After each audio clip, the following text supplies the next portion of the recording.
بسم اللہ الرحمن الرحیم۔ السلام علیکم ناظرین۔ بلعام بن بورا حضرت موسیٰ علیہ السلام کے زمانے کا ایک عالم دین اور مستجاب الدعوات شخص تھا، یعنی اس کی دعائیں بہت زیادہ قبول ہوتی تھی۔ بلعام کا تعلق قوم جبارین سے تھا اور اس کی ابتدائی زندگی ملک شام میں گزری تھی۔ اس کے والد کا نام باورا یعنی باؤ اور بیوی کا نام بسوس تھا۔ بلعام بن بورا کے متعلق واقعات تورات اور اسرائیل میں بیان کیے گئے ہیں، جبکہ مفسرین کہتے ہیں کہ سورۃ الاعراف کی آیت نمبر 175 میں بھی بلعام کی طرف اشارہ ہے۔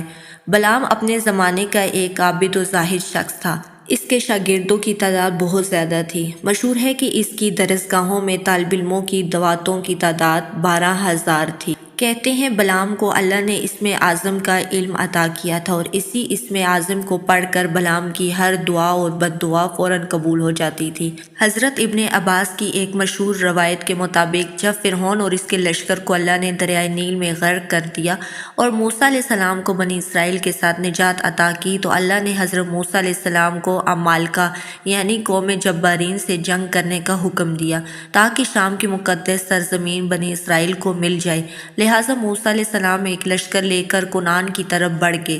قوم جبارین کو جب اس حملے کی خبر ہوئی تو وہ بہت پریشان ہوئے۔ چنانچہ قوم کے لوگ بلعام بن بورا کے پاس آئے اور کہا کہ آپ اللہ کے بہت بڑے ولی ہیں اور آپ کی ہر دعا قبول ہوتی ہے۔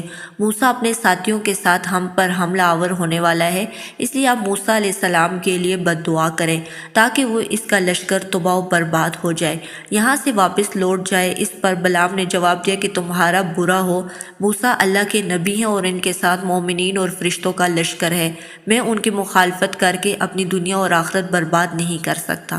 لیکن قوم کے لوگ بہت اصرار کرنے لگے تو اس نے کہا کہ اچھا میں خدا سے استخارہ کروں گا۔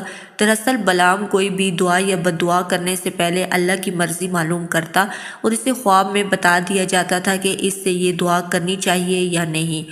بلعام نے جب استخارہ کیا تو اسے خواب میں موسیٰ علیہ السلام کے خلاف بد دعا کرنے سے سختی سے منع کیا گیا، یعنی قوم کے لوگوں نے بلعام کی خدمت میں بے شمار توفیق، تحائف اور مال و دولت کے ڈھیر لگا دیے اور اصرار کیا کہ بس ایک دفعہ موسیٰ علیہ السلام کے لیے بد دعا کر دیں۔ لہٰذا بلعام کی بیوی نے اسے مشورہ دیا کہ اتنا سارا مال و دولت وہ پوری زندگی بھی محنت کرے تو اکٹھا نہیں کر سکتا، لہٰذا موقع کا فائدہ اٹھانا چاہیے اور اسے یہ مال و دولت قبول کر لینی چاہیے۔ اتنا سارا مال و دولت اور تحفے تحائف دیکھ کر خود بلعام کے دل میں بھی لالچ اور حرص پیدا ہو گئی، لہٰذا وہ موسیٰ علیہ السلام کے خلاف بد دعا کرنے کے لیے تیار ہو گیا۔ بلعام بن بورا اپنی گدھی پر سوار ہوا اور پہاڑ کی طرف نکل پڑا، لیکن رستے میں بار بار بلعام کی گدھی رک رہی تھی اور آگے نہ بڑھتی۔ اس پر بلعام اس گدھی کو زور زور سے مارنے پیٹنے لگا اور اسے آگے بڑھنا بڑھاتا۔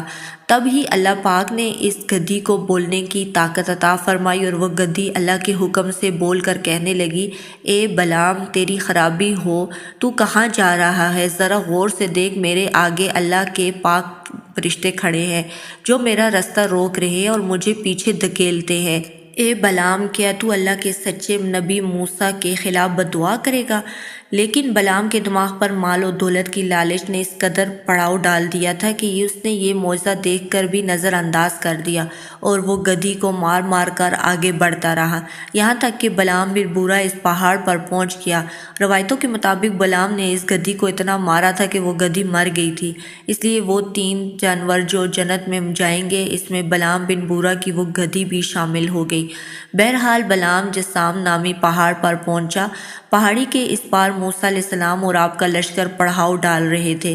بلعام نے بلندی پر کھڑے ہو کر حضرت موسیٰ علیہ السلام کے لشکر کو دیکھا اور موسیٰ علیہ السلام کے لیے بد دعا کرنے لگا، لیکن اللہ کے حکم سے کچھ ایسا ہوا کہ بلعام موسیٰ کے خلاف بد دعا کرتا لیکن اس کے منہ سے قوم جبارین کے لیے بد دعا نکلتی۔ بلعام کی بد دعا سننے جب جبار کے کچھ لوگ بھی وہاں پہنچے تو انہوں نے یہ منظر دیکھا تو حیران و پریشان ہو گئے اور انہوں نے بلعام سے کہا کہ اے بلعام یہ تو کیا کہہ رہا ہے، ہمارے لیے بد دعائیں کیوں کر رہا ہے؟ بلعام نے کہا یہ میرے اختیار میں نہیں ہے، میری زبان میرے قبضے سے باہر ہے اور اللہ کی قدرت مجھ پر غالب آ گئی ہے۔ تب ہی اچانک اس کی زبان کتے کی طرح نکل کر لٹک گئی اور اس کے سینے سینے تک آ گئی۔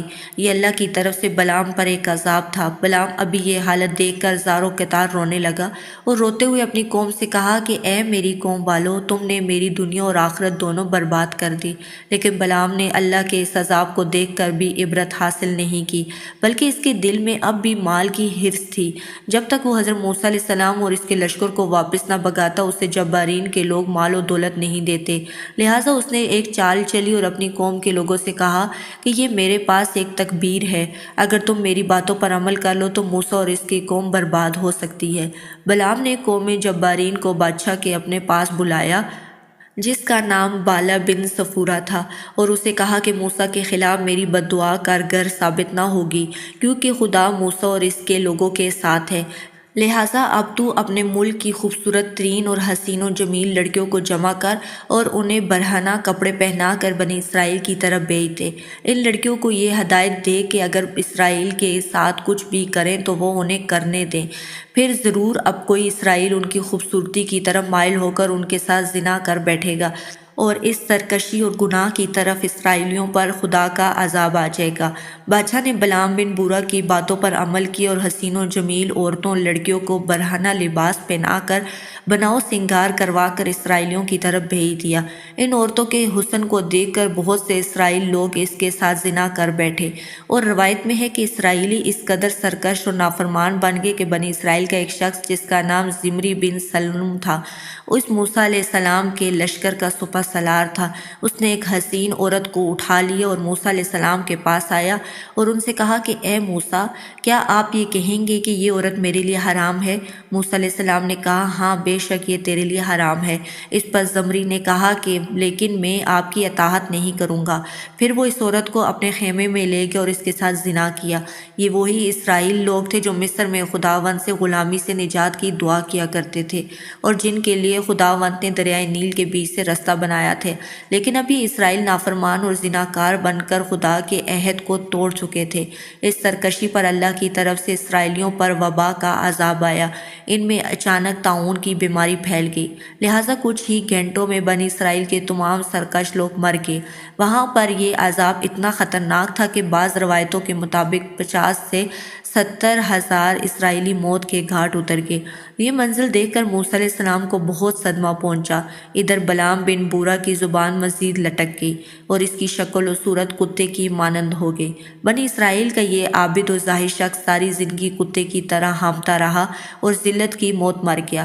بلعام بن بورا کے اس قصے میں ہمارے لیے بہت سارے سبق پوشیدہ ہیں، جن میں سب سے اہم یہ ہے کہ دنیا کی محبت لالچ کی طرف لے جاتی ہے۔ جس شخص میں لالچ و حرص آ جائے وہ ہلاک ہو جاتا ہے۔ مال و دولت وہ فتنہ ہے جو کسی نیک اور صالح شخص کے ایمان کو بھی کمزور کر سکتا ہے، جیسے بلعام بن بورا جو ایک عبادت گزار اور اللہ کا پسندیدہ بندہ تھا، لیکن مال کی حرص نے اسے اندھا کر دیا تھا۔ اس لیے ارشاد نبوی ہے کہ بندہ میرا مال و دولت پکارتا ہے، حالانکہ اس کا مال وہی ہے جو اس نے کھا لیا اور ختم کر دیا اور پہن لیا اور بوسیدہ کر دیا یا صدقہ کر دیا اور آخرت کے لیے باقی رکھا۔ ہم نے یہ بھی دیکھا ہے کہ مال کے ساتھ عورت بھی ایک بڑا فتنہ ہے۔ اللہ تعالیٰ نے بنی اسرائیل کو بہت سی نعمتوں سے نوازا تھا، اور قریب تھا کہ وہ کنعان کی سرزمین کو بھی فتح کر لیتے اور مزید طاقتور ہو جاتے، لیکن وہ قوم جبارین کی عورتوں کے فتنے میں مبتلا ہو گئے۔ بالکل اسی طرح شیطان بھی ہماری کمزوریوں کو جانتا ہے، اور وہ سب سے پہلے اپنی کمزوریوں پر حملہ کرتا ہے۔